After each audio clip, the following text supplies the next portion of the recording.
As a scientist, I specialize in cancer-immunotherapy.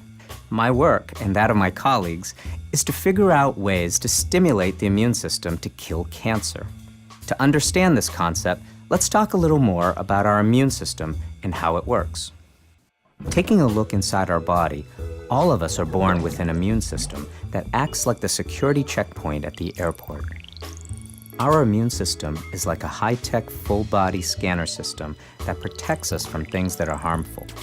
In the immune system, T cells have receptors that scan cells to distinguish between normal cells and abnormal cells, like virus-infected cells. Once detected, abnormal cells are attacked and removed by T cells. T cells also identify these cells for future recognition. The same T cells also play an important role in protecting us from cancer. Cancer cells are normal cells that have mutated. The more mutations cancer cells have, the more easily they are detected. Until recently, we didn't understand why T cells were detecting these cancer cells, but not destroying them. But on a closer look, we've made some revealing discoveries. We've learned that one of the ways that cancer cells get past the security system is with the help of a molecule called PD-L1 that is found on the surface of cancer cells. PD-L1 is almost like a disguise that allows cancer cells to remain undetected.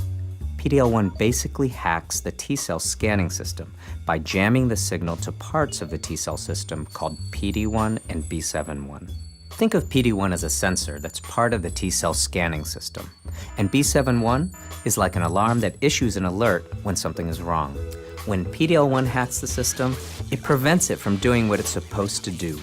In other words, it may prevent T cells from destroying cancer cells.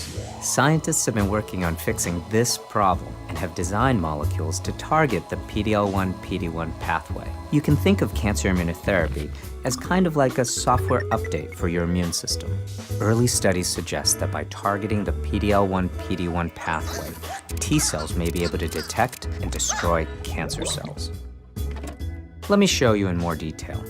T cells have receptors that allow them to recognize cancer. Cancer cells can prevent elimination by turning on PD-L1. PD-L1 deactivates T cells by binding to PD-1 and B7-1. Blocking PD-L1 from binding to PD-1 and B7-1 could prevent PD-L1 from communicating with them. When this happens, T cells may finally be able to respond and kill cancer cells. Clinical trials are currently underway to understand the effects of trying to block the PD-L1-PD-1 pathway in the body. We are committed to studying cancer immunotherapy so that we can continue to find new ways to harness the immune system to fight multiple types of cancer. Brought to you by Genentech, a member of the Roche Group.